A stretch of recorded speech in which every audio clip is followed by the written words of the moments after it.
जय श्री कृष्णा। रामनवमी पे फिर देश झुलसा, हिंदू मुस्लिम दंगे हुए। कारण हिंदू था या मुस्लिम ये तो पता नहीं। बंगाल की सीएम बोलती है विपक्ष जिम्मेदार।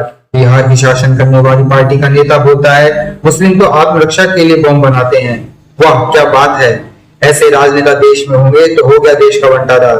धार्मिक पहलू देखने से पहले पॉलिटिकल पहलू देखना जरूरी है। अगर किसी राज्य की सुरक्षा प्रणाली कमजोर है तो उसके लिए जो पार्टी पावर में है वही रिस्पॉन्सिबल होगी, ना कि विपक्ष। और अगर आप विपक्ष पर इतना बड़ा आरोप खुले मन से लगा रहे हैं तो पुलिस आपकी है, पकड़िए उन सारे दोषियों को जो गुनहगार हैं। केवल आरोप प्रत्यारोप करने पर अपनी जिम्मेदारियों से बचना कायरों की पहचान है। एक पंक्ति में कहें तो जिन जिन राज्यों में दंगे हुए वहां की रूलिंग पार्टी ही इन सबकी जिम्मेदार है। वे बस अपनी असक्षमता छुपाने के लिए आरोप प्रत्यारोप करते हैं। नागरिकों की सुरक्षा चाहे वो हिंदू हो या मुस्लिम, उसकी जिम्मेदारी पूर्ण रूप से वहां की रूलिंग पार्टी की है, चाहे वो कोई हो। अगर आप इतने असक्षम हैं कि आप अपने नागरिकों को सुरक्षा ना दे सकें तो आप तुरंत इस्तीफा दे दो। वोट बैंक की राजनीति करते करते तुम्हारी पूरी उम्र बीत गई है और थोड़े सालों में परमेश्वर के पास जाने वाले हो। वहां क्या मुंह दिखाओगे, इस बात पर विचार करो। वहां तुम्हारी सजा तय है। वहां पर आरोप प्रत्यारोप नहीं चलते। मैं तो सिर्फ रूलिंग पार्टी को, जिसको जनता ने अपनी सुरक्षा की जिम्मेदारी दी है, उसी को रिस्पॉन्सिबल समझता हूँ। अब इसका वर्तमान धार्मिक पहलू देखते हैं। वास्तविक धार्मिक पहलू नहीं, वर्तमान धार्मिक पहलू। जब भी हिंदू मुस्लिम त्योहार साथ साथ आते हैं तो स्टेट कोई सी भी हो दंगे होते हैं। यदि प्रशासन कमजोर है तो, और सिर्फ हिंदू त्योहार हो तो भी दंगे होते हैं यदि वो मुस्लिम बहुत एरिया में से जाते हैं। क्या आपने सुना है मुहर्रम के जुलूस में दंगे या ताजियों में दंगे, ईद पे दंगे? नहीं। ऐसा इसलिए क्योंकि मदरसों में हिंदुओं को काफिर और उनके खिलाफ नफरत बोली जा रही है। मैं सब मदरसों की बात नहीं करता, पर ज्यादातर मदरसों में ऐसा ही हो रहा है। जब आप छोटे छोटे बच्चों के दिलों में हिंदुओं के खिलाफ नफरत बोलोगे तो वे बड़े होकर पत्थर ही फेंकेंगे। पत्थर ही क्यों फेंकते हैं?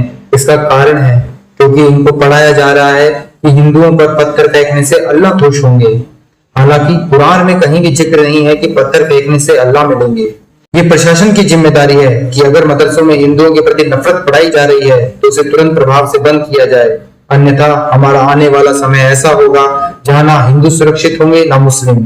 क्योंकि बार बार हर बार जब हिंदुओं के त्योहारों पर दंगे होंगे तो उनके दिलों में नफरत का जहर अपने आप आएगा। गुरुकुलों में तो हिंदुओं को सर्वे संतु सुखिनः पढ़ाया जाता है, मतलब सब सुखी रहे। मनुष्य चाहे वह किसी भी धर्म जाति पंथ का हो, वनस्पति पशु पक्षी प्रकृति का हर एक अंग प्रसन्न रहे। परंतु हिंदुओं के हृदय में मुस्लिमों के प्रति नफरत का एक कारण मुस्लिम समुदाय के द्वारा पत्थरबाजी और हिंदुओं के त्योहारों पर दंगे हैं। आज का हिंदू अपने अस्तित्व के लिए लड़ रहा है और वो आज से ही नहीं, औरंगजेब के समय से लड़ रहा है।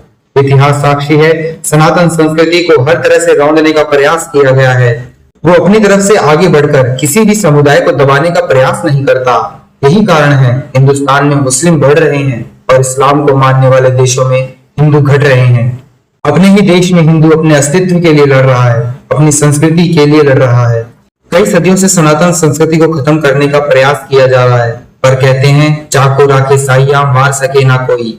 जिस संस्कृति में परमेश्वर तत्व को सिर्फ पढ़ा ही नहीं जाता पर जिया जाता है, उस संस्कृति को कोई खत्म नहीं कर सकता। क्योंकि इस संस्कृति को बचाने के लिए कई संतों की तपस्या लगी है। इस संस्कृति के लोग ही ईश्वर के दूतों का या पैगंबरों का सम्मान कैसे किया जाता है अच्छे से जानते हैं। परंतु इस्लाम और बाइबल के फॉलोअर तो अपने ही पैगंबरों को एवं उनके वंशजों को मारने वाले रक्त रंजित इतिहास को गढ़ते हुए आगे बढ़े हैं। ऐसे में मोहम्मद के बाद शायद ही कोई सच्चा मुस्लिम आया हो जिसने मोहम्मद के पैगाम को समझकर उसको जीवन में उतारा हो। ऐसे सच्चे मुस्लिम की लीडरशिप की कमी के कारण मुस्लिम को मुल्ले मौलवी धरती पर फसाद बढ़ाने का पाठ पढ़ाकर कुरान के ही विरुद्ध जाना सिखाते हैं। हिंदुस्तान के मुस्लिम तो आधे से ज्यादा हिंदू ही हैं जो सिर्फ 4-5 शादी और मांस खाने के लालच से मुस्लिम बनते हैं। अल्लाह के लिए कोई विरले ही होगा जो इस्लाम को अपनाए। यहाँ पर भी हिंदुओं के साथ नाइंसाफी की गई। हिंदुओं को एक शादी, मुस्लिम को 4-5। और हिंदू अपने अस्तित्व के लिए ना लड़े तो क्या करे? यूनिफॉर्म सिविल कोड देश में सब नागरिकों के बीच समता लाएगा। हिंदू और मुस्लिमों के बीच मतभेद को खत्म करने में कारगर भी साबित होगा और लव जिहाद भी खत्म करेगा। अब आप सोच रहे होंगे यूनिफॉर्म सिविल कोड से लव जिहाद कैसे खत्म होगा? लव जिहाद का कारण मुस्लिम में 4-5 शादी करना ही है। इंडिया का सेक्स रेशियो अप्रॉक्स 907 है, मतलब 907 फीमेल्स पर 1000 मेल्स हैं। ऐसे में बूढ़े मुल्ले 4-5 शादी करेंगे तो नौजवान मुस्लिम को कहां से शादी के लिए लड़कियां मिलेंगी? फिर वो लव जिहाद करते फिरते हैं और फिर से हिंदू समाज में मुस्लिम के प्रति नफरत बढ़ाते हैं। आज के समय में पॉलीगैमी हमारी पिछड़ी मानसिकता को दर्शाता है। मैं यहाँ पे पूर्ण रूप से यूनिफॉर्म सिविल कोड और यूनिफॉर्म मैरिज एक्ट को समर्थन करता हूँ। ये हिंदुओं के हृदय में जो नफरत पैदा हो रही है उसको खत्म करने में भी कारगर साबित हो सकता है। और कुरान के अनुसार भी polygamy is not a compulsory part. ये कुछ मुख्य कारण है हिंदुओं के दिल में मुस्लिमों के प्रति नफरत के लिए। मुस्लिम के दिल में नफरत तो बचपन से ही फीड की जा रही है।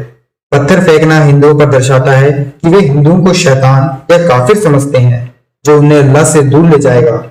हज के दौरान एक रीति है जिसमें मुस्लिम शैतान के पिलर्स पर पत्थर फेंकते हैं, जिसे अल जमरात कहते हैं।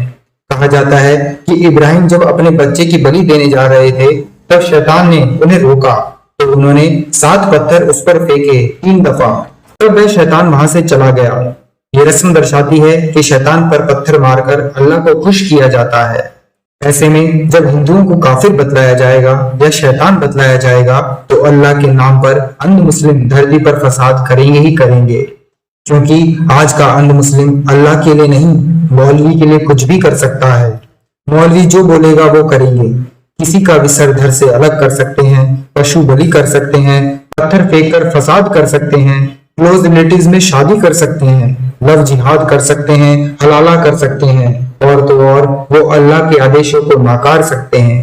बड़े दुख की बात है ये सब हराम के कार्य वे अल्लाह के नाम पर कर रहे हैं और जहन्नुम की ओर बढ़ रहे हैं। रही बात हिंदुओं की, तो मैंने पहले ही कहा था आज का हिंदू गुरुकुल नहीं जाता जहां उसे दीक्षा दी जाए परमेश्वर तत्व की।